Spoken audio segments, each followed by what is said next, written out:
মাননীয় স্পিকার, আপনাকে ধন্যবাদ। মাননীয় স্পিকার,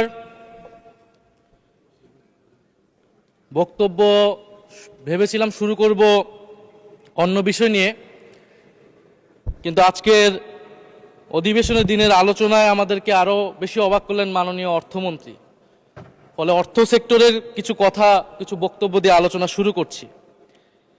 আমরা যখনই ব্যাংকিং খাত বা অর্থ সেক্টরের আর্থিক খাতের কথা আসে, মাননীয় অর্থমন্ত্রী একটা বাক্যই বারবার বলেন যে বিএনপির সময়ে এরকম কোনো রেকর্ড নাই যে আর্থিক খাতে বিশৃঙ্খলা হয়েছে।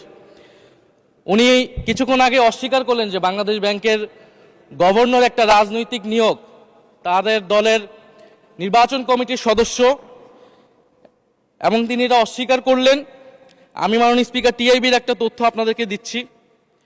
বর্তমান সরকারি দলের যারা নির্বাচনের প্রার্থী হয়েছেন তাদের 59.41% ঋণগ্রস্ত, এবং যার বেশিরভাগ হচ্ছে সরকারি দলে।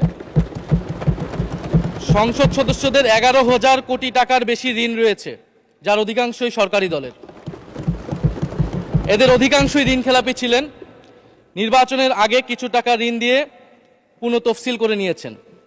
এবং বর্তমান যে বাংলাদেশ ব্যাংকের গভর্নর, তার স্পেশালিটিটা কি? তার স্পেশালিটি হচ্ছে এই ঋণ পুনঃতফসিল করা, এটাতে তিনি এক্সপার্ট। ফলে তাকে বাংলাদেশ ব্যাংকের গভর্নর কেন দেওয়া হয়েছে এটা খুব পরিষ্কার মাননীয় স্পিকার।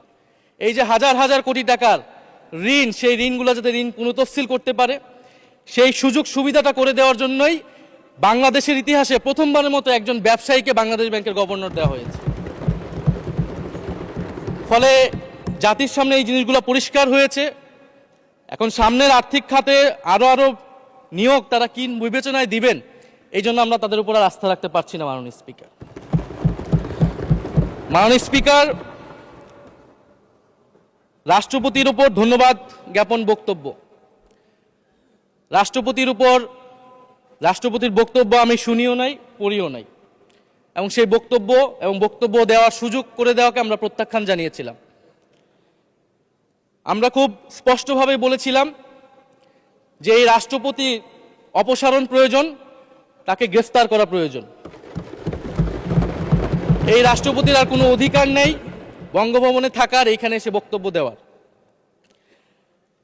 প্রেসিডেন্ট শাহাবুদ্দিন চুপ্পু, তার কিছু কুকীর্তির কথা মাননীয় স্পিকার হাউসের সামনে তুলে ধরছি। তিনি দুদকের কমিশনার ছিলেন। তাকে দুদকের কমিশনারের করা হয়েছিল 3টি অ্যাসাইনমেন্ট দিয়ে। 1 নম্বর হচ্ছে খালেদা জিয়া এবং তারেক রহমানের বিরুদ্ধে দুর্নীতির অভিযোগের শাস্তি নিশ্চিত করা। 2 নম্বর পদ্মা সেতুর দুর্নীতির অভিযোগ থেকে আওয়ামী লীগকে ক্লিন শিট দেওয়া। 3 নম্বর ফখরুদ্দিন মঈনুদ্দিন সরকারের সময় শেখ হাসিনা সহ আওয়ামী লীগ নেতাদের বিরুদ্ধে হওয়া দুর্নীতির মামলাগুলোকে বাতিল করে দেওয়া। এমন একজন ব্যক্তিকে বিএনপি সরকার রাষ্ট্রপতি হিসেবে এখনো মেনে নিচ্ছে মাননীয় স্পিকার। আরেকটি ঘটনা বলি, 2009 সালে শেখ হাসিনার ক্যাঙ্গারু আদালতের নির্দেশে এই শাহাবুদ্দিন চুপ্পুর নেতৃত্বে 3 সদস্যের judicial inquiry commission on minority torture in 2001 করেছিল শেখ হাসিনার ক্যাঙ্গারু কোর্ট। এই প্রতিবেদন অনুসারে বিএনপির 26,000 বিএনপির নেতাকর্মীকে 2001 সালে ক্ষমতায় এসে কয়েক হাজার হিন্দুকে তারা হত্যা করেছে, এজন্য দায়ী করা হয়েছিল মাননীয় স্পিকার। এবং আওয়ামী লীগ এই রিপোর্ট দেশে বিদেশে এই রিপোর্ট ফেরি করে তারা নিজেদের এখানে ক্ষমতায় থাকাটাকে পাকাপোক্ত করেছিল। মাননীয় স্পিকার, এই রাষ্ট্রপতি চুপ্পু এস আলমের হাতে ইসলামী ব্যাংকে তুলে দেওয়ার কারিগর, 2 কোটি আমানতকারীকে পথে বসিয়েছিল। এবং জুলাই গণহত্যার সময় তার ভূমিকা, ফ্যাসিবাদের সাথে তার সংশ্লিষ্টতা সবকিছু আমরা জানি। আমাদের দুর্ভাগ্য, এই দুর্নীতিবাজ, অপদার্থ, মিথ্যুক, গণহত্যার দোষর এখনো বাংলাদেশের রাষ্ট্রপতি। একটা আলোচনা কয়েকবার এসেছে যে রাষ্ট্রপতির অধীনে কেন শপথ নিয়েছি আমরা বলতে এখানে ব্যক্তিগতভাবে আমার কথাই বলেছে, কারণ আমি এখানে শপথ নিয়েছিলাম। তো মাননীয় স্পিকার, সেই সময়ের প্রেক্ষাপট আর এখনকার প্রেক্ষাপট কি এক? জুলাই গণ অভ্যুত্থানের পরে 5ই আগস্টের পরে আমাদের সামনে 2টা অপশন ছিল।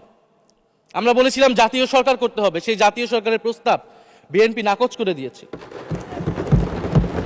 আমাদের সামনে আরেকটা অপশন ছিল ক্ষমতা আর্মির হাতে তুলে দেওয়া। যদি আমরা সেই দিকে আগাতাম, আজকে তারা এখানে বসতে পারতেন কিনা মাননীয় স্পিকার সেটা সন্দেহ আছে। দেশের স্বার্থে, দেশের স্থিতিশীলতার স্বার্থে আমরা সেই সময় সরকারে গিয়েছিলাম, আমরা শপথ নিয়েছিলাম, কিন্তু বৈষম্যবিরোধী ছাত্র আন্দোলন খুব স্পষ্টভাবে 2024 সালে কিন্তু এই রাষ্ট্রপতির অপসারণ চেয়েছিল। সেই সময় সাংবিধানিক ধারাবাহিকতার কথা বলে রাষ্ট্রপতির পক্ষে অবস্থান নিয়েছিল বিএনপির মহাসচিব মির্জা ফখরুল আলমগীর সাহেব, তিনি নিজেই কথা বলেছিলেন। ফলে এখন তো একটা নির্বাচিত সরকার মাননীয় স্পিকার, এখন তো চাইলেই বিএনপি রাষ্ট্রপতি পরিবর্তন করতে পারে সরকার, এবং আমরা বিশ্বাস করি বিএনপিতে সেই ধরনের যোগ্য আস্থাভাজন ব্যক্তি নিশ্চয়ই রয়েছেন। এবং সরকার দলের সদস্যরা অনেকে গৌরবের সাথে বলেছেন যে যেই রাষ্ট্রপতি জিয়াউর রহমানের বিরোধিতা করেছেন সেই রাষ্ট্রপতি এখন জিয়াউর রহমানের প্রশংসা করছে। মাননীয় স্পিকার, গাধাকে দিয়ে আপনি হাল চাষ করিয়ে এটার মধ্যে কোনো বাহাদুরি নাই। এটা আপনাদের দেউলিয়ত্ব, সরকারের দেউলিয়াত্ব যে সরকার এখনো রাষ্ট্রপতি পরিবর্তন করতে পারছে না। মাননীয় স্পিকার, এই অধিবেশনের পুরোটা সময় জুড়ে আমরা সংস্কার, গণভোট, জুলাই সনদ, 72-এর সংবিধান নিয়ে অনেক কথা বলেছি। এবং একটা বিষয় আমার কাছে খুবই অদ্ভুত লেগেছে, কিছু মাননীয় সংসদ সদস্য তারা 72-এর সংবিধানকে 71-এর সাথে মিলিয়েছেন। মাননীয় স্পিকার, আমার জানা নেই আসলে তারা কোন বিবেচনা থেকে এটি মিলিয়েছেন। এটা তো সবসময় আওয়ামী লীগ মিলিয়েছে মাননীয় স্পিকার। তারা 72-এর সংবিধানকে 71-এর ফসল হিসেবে 71-এর চেতনার সাথে মিলিয়েছে। 72-এর মূলনীতিকে 71-এর মূলনীতি বলে 71-এর আদর্শ হিসেবে প্রচার করেছেন। আমরা তো সেটার বিরোধিতা করেছি মাননীয় স্পিকার সবসময়, এবং বিএনপির বহু নেতা এটার বিরোধিতা করেছে মাননীয় স্পিকার। 72-এর সংবিধানের ক্রিটিসিজম, সমালোচনা 72 সাল থেকেই বাংলাদেশে শুরু হয়েছিল। গত 16 বছর এই সমালোচনা তৈরি হয়েছিল। 72-এর সংবিধানের সমালোচনা মোটা দাগে তিনটি। প্রথমত, এই সংবিধান স্বাধীন বাংলাদেশের নির্বাচিত প্রতিনিধিরা প্রণয়ন করে নাই। আমি সরকারি দলের মাননীয় সংসদ সদস্য ব্যারিস্টার নওশাদ জমির সাহেবের সাথে, ওনার সাথে আমি সহমত পোষণ করে বলতে চাই, একটা স্বাধীন দেশের শাসনতন্ত্র রচনা করার অধিকার, সুযোগ সেই দেশের নির্বাচিত প্রতিনিধিদের হওয়া উচিত। 72-এর সংবিধান রচনা করেছিল যারা 70-এর নির্বাচনে আইয়ুব খানের এলএফের অধীনে যারা নির্বাচিত হয়েছিল পাকিস্তানের শাসনতন্ত্র রচনা করার জন্য মাননীয় স্পিকার। দ্বিতীয়ত, এই 72-এর সংবিধান ইনহেরেন্টলি এটা একটা আনডেমোক্রেটিক কনস্টিটিউশন। একজন ব্যক্তির হাতে সকল ক্ষমতা অর্পণ করা হয়েছিল মাননীয় স্পিকার। সেই সময় শেখ মুজিবকে সামনে রেখে এই সংবিধান তৈরি করা হয়েছিল। একজন ব্যক্তির হাতে সংসদের ক্ষমতা, নির্বাহী বিভাগের ক্ষমতা, এমনকি বিচার বিভাগের ক্ষমতাও নানা কায়দা করে তার হাতে তুলে দেওয়া হয়েছিল মাননীয় স্পিকার। ফলে স্বৈরতন্ত্রের বীজ কিন্তু সেই 72-এর সংবিধান থেকে বাংলাদেশে শুরু হয়েছিল। এবং সবচেয়ে ইম্পর্টেন্ট, এই সংবিধান হচ্ছে মুজিববাদী আদর্শ দ্বারা রচিত হয়েছিল মাননীয় স্পিকার। 71-এর আদর্শ কিন্তু চার নীতি ছিল না মাননীয় স্পিকার। 71-এর আদর্শ ছিল সাম্য, মানবিক মর্যাদা, সামাজিক ন্যায় বিচার। 72-এর সংবিধান এসে বলা হলো জাতীয়তাবাদ, বাঙালি জাতীয়তাবাদ, ধর্মনিরপেক্ষত্ব, গণতন্ত্র এবং সমাজতন্ত্র, এবং এটার বিরুদ্ধে বিদ্রোহ করেছিলেন মেজর জিয়াউর রহমান। মাননীয় স্পিকার, আজকে বিএনপি তার ফান্ডামেন্টাল জায়গা থেকে সরে যাচ্ছে মাননীয় স্পিকার। শুধু জামাত ইসলাম 72-এর বিরোধিতা করেছে বলে কি বিএনপি এখন আওয়ামী লীগের পজিশনে চলে গিয়েছে? আমাদের জানা নেই মাননীয় স্পিকার। 72-এর সংবিধানের বিরোধিতা করেছেন বদরুদ্দিন উমর, 72-এর সংবিধানের বিরোধিতা করেছেন মাওলানা ভাসানী, 72-এর সংবিধানের বিরোধিতা করেছেন কমরেড মুজাফফর আহমেদ, 72-এর সংবিধানের বিরোধিতা শত শত মুক্তিযোদ্ধারা করেছেন মাননীয় স্পিকার। ফলে এই 72-এর সংবিধানকে বাতিল করার একটা সুযোগ আমাদের এসেছিল 1975 সালের সিপাহী জনতার বিপ্লবের মধ্য দিয়ে। জিয়াউর রহমানের এটা একটা ঐতিহাসিক ভুল বলবো মাননীয় স্পিকার, তার প্রতি সম্মান রেখে, যে আমরা সেই সময় সেই অপরচুনিটি মিস করেছি। আমরা একটা গণপরিষদ দিয়ে নতুন সংবিধান করতে পারি না, এবং এই অপরচুনিটি আমরা এই 24-ও মিস করেছি এবং এখনো করতে যাচ্ছি মাননীয় স্পিকার। মাননীয় স্পিকার, 5ই আগস্টের পরে যখন সংস্কারের আলোচনা আসলো, বৈষম্যবিরোধী ছাত্র আন্দোলন তাদের পক্ষ থেকে আমরা বলেছিলাম আমরা নতুন সংবিধান চাই বা সংবিধান পুনর্লিখন চাই। বিএনপি বলেছিল তারা নির্বাচনের মাধ্যমে ক্ষমতায় যেতে চায়। ফলে 5ই আগস্টের পর থেকে রাস্তা দুটি আলাদা হয়ে গেছিল মাননীয় স্পিকার। তখন আমরা একটা মধ্যপন্থায় আসলাম যে আমরা সংস্কারে আসি। সেই জায়গা থেকে সংস্কার কমিশন ঐক্যমত, সেখানে আলোচনা হলো। এখন সাংবিধানিক সংস্কার পরিষদ করার কথা গণভোটে বলা হলো, এখন বিএনপি সেই জায়গা থেকে সরে গিয়েছে। এখন বিএনপি যদি সেই জায়গা থেকে সরে যায়, আমাদেরকে পূর্বের জায়গায় ফেরত যেতে হবে। মাননীয় স্পিকার, সংবিধান পুনর্লেখনের দাবি আমাদেরকেও জানাতে হবে। তারা যদি ৭২-এর পক্ষে এরকম অটল অবস্থানে থাকে। জুলাই সনদ নিয়ে অনেক কথা হয়েছে মাননীয় স্পিকার। জুলাই সনদ, জাতীয় জুলাই সনদ, আমরা যেদিন স্বাক্ষর হয়েছিল, আমরা জাতীয় নাগরিক পার্টি সেদিন স্বাক্ষর অনুষ্ঠানে যাইনি মাননীয় স্পিকার, এবং পরবর্তীতে আমরা স্বাক্ষর করেছি বলা যায় না, আমরা সেখানে আমাদের কমেন্টটা দিয়ে এসেছিলাম মাননীয় স্পিকার।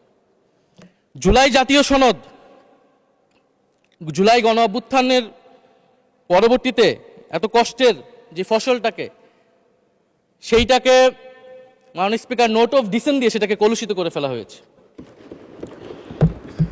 যেদিন জুলাই জাতীয় সনদ স্বাক্ষর হয়, সেদিন জুলাই জাতীয় সনদের মেজর সংস্কারগুলোতেই পাশে একটা নোট লেখা হয়েছে যে কোনো রাজনৈতিক দল বা জোট তাদের নির্বাচনী ইস্তিহার উল্লেখপূর্বক যদি জনগণের ম্যান্ডেট লাভ করে, তাহলে তারা সেই মতো ব্যবস্থা গ্রহণ করতে পারবে।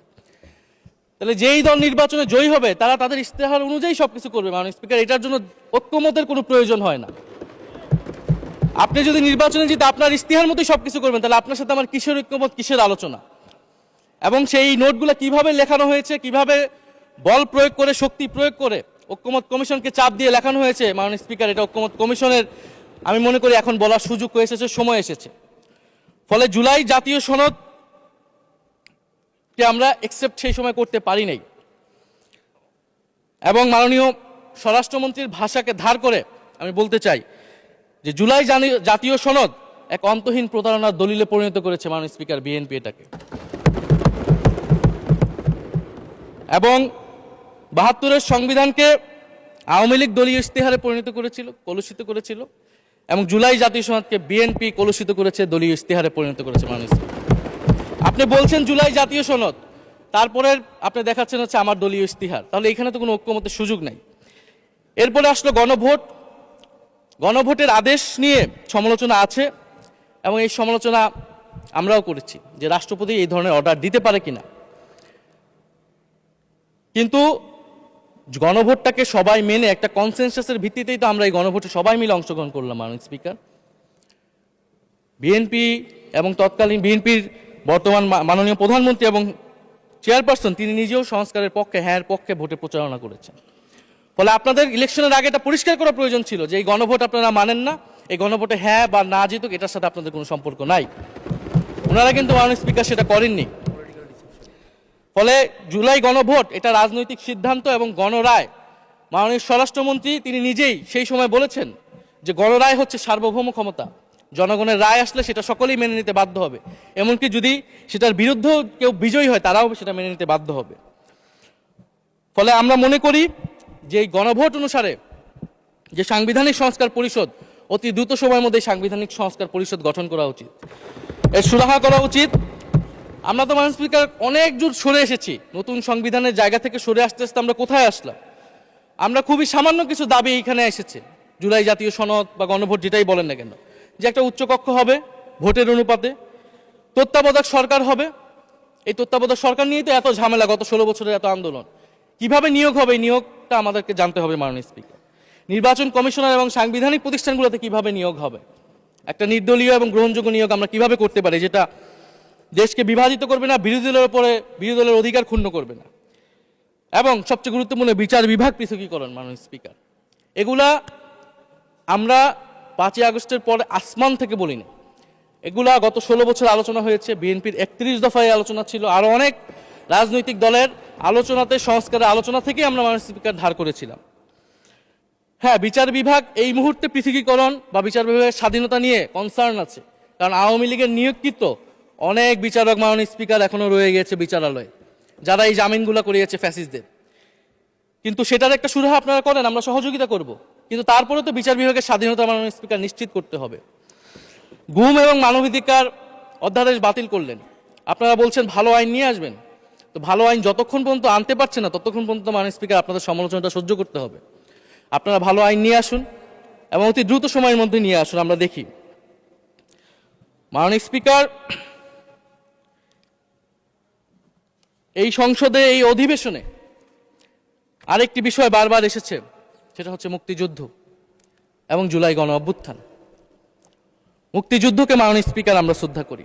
আমরা মনে করি এই প্রজন্ম যারা জুলাই গণ অভ্যুত্থানে অংশগ্রহণ করেছি, জুলাই গণ অভ্যুত্থানের মধ্য দিয়ে মুক্তিযুদ্ধের নতুন রূপ তৈরি হয়েছে, মুক্তিযুদ্ধের নবায়ন হয়েছে।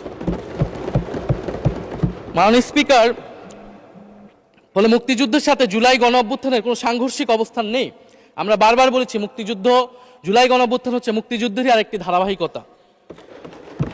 মুক্তিযুদ্ধে আমরা সাম্য মানবিক মর্যাদার কথা বলেছি, জুলাই গণ অভ্যুত্থানে আমরা বৈষম্য বিরোধী গণতান্ত্রিক বাংলাদেশের কথা বলেছি। মাননীয় স্পিকার, কোথায় পার্থক্য, কোথায় আলাদা, এবং কোন ঘটনা বড় কোন ঘটনা ছোট, এটা অহৈতুক তর্ক। মাননীয় স্পিকার, আমরা কেউ বলি নাই যে জুলাই গণ অভ্যুত্থান মুক্তিযুদ্ধের থেকে বড়, বা জুলাই গণ অভ্যুত্থান 90-এর থেকে বড় বা 90-এর থেকে ছোট।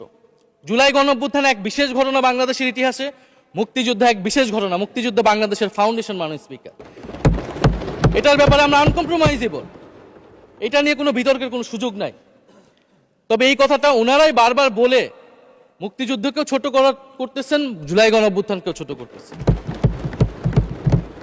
আরেকটি বিষয় মাননীয় স্পিকার, মুক্তিযুদ্ধর কথা যখন এসেছে, আমরা যে সাম্প্রতিক সময়ে জাতীয় মুক্তিযোদ্ধা কাউন্সিল জামুকা আইন সংশোধন করা হলো, অধ্যাদেশ পাশ করা হলো, সেখানে কিন্তু একটা গুরুত্বপূর্ণ সংশোধনী এসেছে।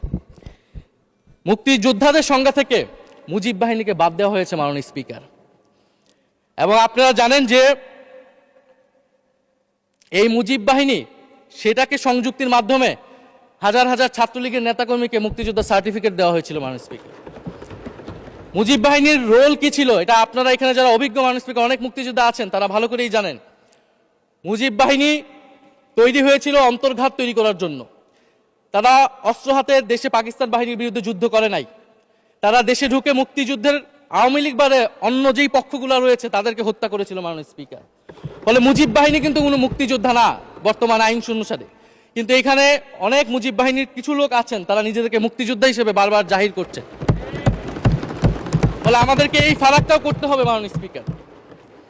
এবং মুক্তিযুদ্ধের পক্ষ বিপক্ষের রাজনীতি গত 50 বছর ধরে হয়েছে, আমরা এই সমাধান এখনো কেন করতে পারিনি মাননীয় স্পিকার? এর দায়ভার কে নেবে? বিএনপি কি নেবে না, যারা 29 বছর জামাতের সাথে রাজনীতি করেছে? একটা কথা তো এখন সবাই বলে, সাথে থাকলে সঙ্গী, না থাকলে জঙ্গি। ফলে এটার দায়িত্ব ছিল তো উনাদের, এই রিকনসিলিয়েশন তৈরি করা, এই প্রশ্নের সুরাহা করা। জুলাই গণ অভ্যুত্থানের পরে, স্বাধীনতার 54-55 বছর পরে জাতীয় সংসদে মুক্তিযুদ্ধের পক্ষ আর বিপক্ষ বলে ভাগ থাকবে, এটা তো মাননীয় স্পিকার আমরা প্রত্যাশা করি না, এটা এই প্রজন্ম প্রত্যাশা করে না। আমি মাননীয় স্বরাষ্ট্রমন্ত্রীর সাথে একমত পোষণ করি যে ইতিহাসের এই বিতর্ক আমাদেরকে সমাধান করতে হবে, একপাশে রেখে সামনের দিকে এগিয়ে যেতে হবে, এবং এটা সব পক্ষকে এটার জন্য দায়িত্বশীল ভূমিকা পালন করতে হবে। মুক্তিযুদ্ধ যেমন কোনো দেশের ষড়যন্ত্র না, আবার মুক্তিযুদ্ধের নাম করে এদেশে যে লুটপাট ফ্যাসিবাদ কায়েম হয়েছে সেটাও আমাদের ভুলা যাবে না মাননীয় স্পিকার। মাননীয় স্পিকার, জুলাই গণ অভ্যুত্থান সকলের অংশগ্রহণে হয়েছিল, এটা আমরা বারবার বলেছি। তবে বিএনপির বিভিন্ন সদস্য তারা তাদের আলোচনায় বারবার বলার চেষ্টা করে যে আমরা ছিলাম না, আমরা তো এইভাবে ছিলাম, এভাবে ছিলাম। এটা তো প্রমাণ করার প্রয়োজন নাই মাননীয় স্পিকার। এটা কেন এত হীনমন্যতা আমাদের এটা বুঝে আসে না। বিএনপি তো অবশ্যই জুলাই গণ অভ্যুত্থানে ছিল, আমাদের সাথেই ছিল।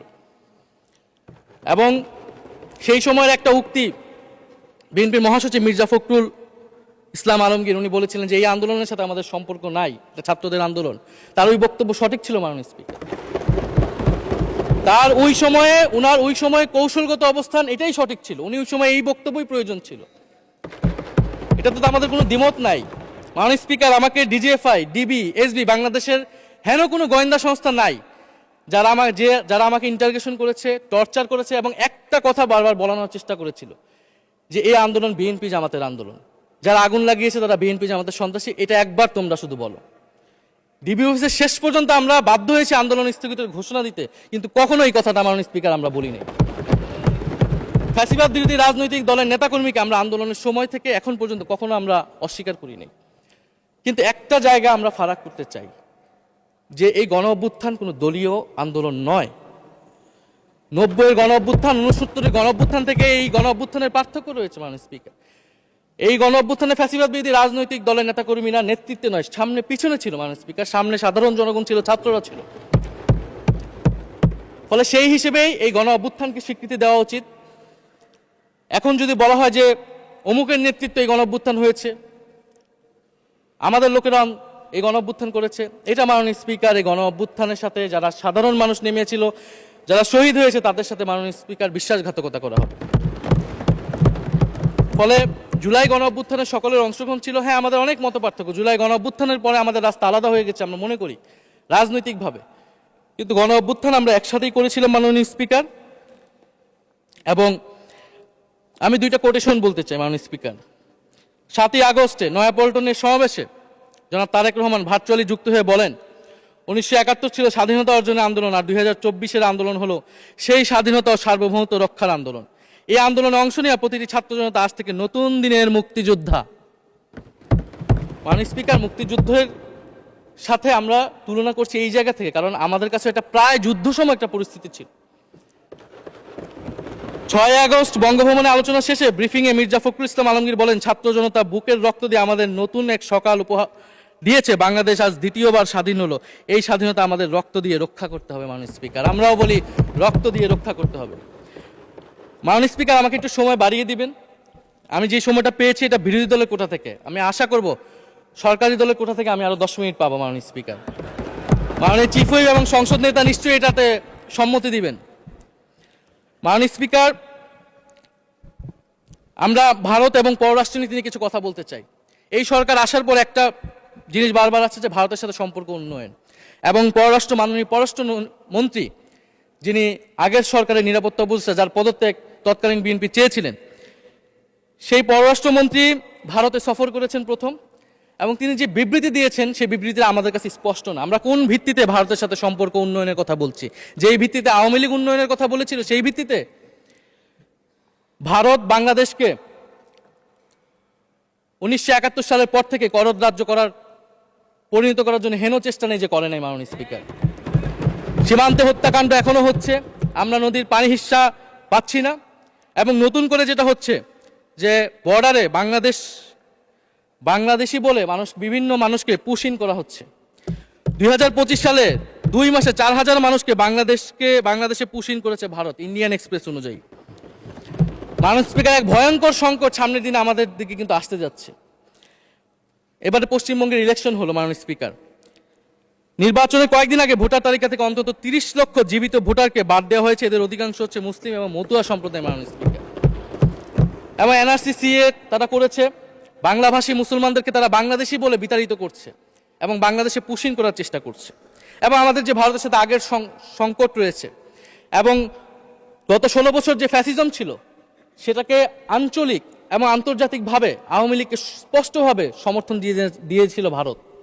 এবং এখনো জুলাইয়ের গণহত্যাকারী খুনি শেখ হাসিনা, ওসমান হাদির হত্যাকারীরা সবাই ভারত তাদেরকে আশ্রয় দিয়েছে। ফলে ভারতের সাথে এই বিষয়গুলো নিয়ে আমাদের সরকার কি কথা বলেছে এটা মাননীয় স্পিকার আমরা জানতে চাই। ভারতের সাথে সম্পর্ক আমরা উন্নয়ন করতে চাই, ভারত আমাদের প্রতিবেশী দেশ, কিন্তু মর্যাদার ভিত্তিতে, সাম্যের ভিত্তিতে এই সম্পর্ক হতে হবে মাননীয় স্পিকার। ভারত শুধু আওয়ামী লীগের সাথে সম্পর্ক তৈরি করে এই দেশকে নিয়ন্ত্রণ করার চেষ্টা করছে, সেই দিনকে সে কবর রচনা করতে হবে মাননীয় স্পিকার। ফলে এটা আমরা বুঝতে পারতেছি না ভারত বিএনপির সাথে বা বর্তমান সরকারের সাথে তার সম্পর্কের ভিত্তিটা কি, এবং বর্তমান সরকার আমার এই কথাগুলো যেগুলো আমি বললাম সেগুলো নিয়ে ভারতের সাথে কথা বলেছে কিনা মাননীয় স্পিকার। মাননীয় স্পিকার, দুর্নীতি নিয়ে অনেক কথা হয়, আমি ঋণ খেলাপির পরিসংখ্যানগুলো দিলাম, এবং নির্বাচনের বিধান অনুযায়ী ঋণ খেলাপিকে নির্বাচনে প্রার্থী হতে পারবে না, কিন্তু আমরা দেখলাম নির্বাচনের আগে কিছু টাকা পরিশোধ করে ঋণ পুনঃতফসিল করে তারা সংসদ সদস্য বেশি আসতেন মাননীয় স্পিকার। মাননীয় স্পিকার, আমি কিছু সংখ্যা বলছি। 1700 কোটি টাকা, 765 কোটি টাকা, 679 কোটি টাকা, 621 কোটি টাকা, 201 কোটি টাকা, 182 কোটি টাকা, 97 কোটি টাকা। মাননীয় স্পিকার, এগুলো আমাদের সংসদ সদস্য যারা তাদের ঋণ রয়েছে মাননীয় স্পিকার। এবার আমি নাম বললাম না, কিন্তু পরের সেশনে কিন্তু মাননীয় স্পিকার আমি নাম ধরেই কথা বলবো, এগুলা ফ্যাক্ট। এবং এখনো 2 জন আসতে পারে নাই এই কারণে। এখন দুর্নীতির বিরুদ্ধে তো যুদ্ধ ঘোষণা হয়েছে, এখন এই ঋণগুলো কবে বাংলাদেশের জনগণ ফেরত পাবে, বাংলাদেশের ব্যাংক ফেরত পাবে মাননীয় স্পিকার, এটা আমরা জানতে চাই। মাননীয় স্পিকার, যদি সময় একটু বাড়িয়ে দেন। হ্যাঁ, মাননীয় সদস্য, আপনি আবেদন জানিয়েছিলেন, এর মধ্যে ট্রেজারি বেঞ্চের যে চিফ হুইপ আছেন, মাননীয় চিফ হুইপ, উনি আমাকে জানিয়েছেন উনার সময় 20 মিনিট বরাদ্দ ছিল, সেখান থেকে 5 মিনিট উনি কর্তন করে আপনাকে দিয়েছেন। তো আপনি 5 মিনিটের মধ্যে দয়া করে শেষ করবেন। থ্যাংক মাননীয় ইউ। স্পিকার, আর মাননীয় প্রধানমন্ত্রীর থেকে আরো 5 মিনিট আমি রিকোয়েস্ট করছি মাননীয় স্পিকার, আর যদি 5 মিনিটে শেষ করতে পারে আমি শেষ করে দিব, কোনো সমস্যা নেই। মাননীয় স্পিকার, ফলে আমরা দুর্নীতির কথা বলা হচ্ছে, 16 বছরে আওয়ামী লীগের যে দুর্নীতি, সেই দুর্নীতি থেকেও বড় হয়ে গেছে অন্তর্বর্তী সরকারের সময়ে ছাত্র সমন্বয়করা কি দুর্নীতি করেছে। মাননীয় স্পিকার, ছাত্র সমন্বয়করা খুবই খারাপ, তারা মন্ত্রণালয়ে ঘুরেছে, দুর্নীতি করেছে, কিংস পার্টি করেছে। তো মাননীয় স্পিকার, গত আওয়ামী লীগের আমলে 16 বছরের দুর্নীতির বিচার ওনারা কিভাবে করবেন সেইটা মাননীয় স্পিকার ওনাদের বলা উচিত জনগণের সামনে।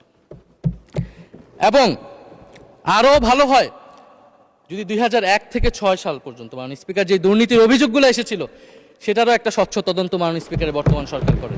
দুর্নীতি কেউ না কেউ তো করেছে, কারা করেছে তাদের নাম বাংলাদেশের জনগণের সামনে উন্মুক্ত করা হোক, কারণ সেটার জন্যই তাদেরকে ভোগান্তি পোহাতে হয়েছে 1/11 ষড়যন্ত্রের মাধ্যমে।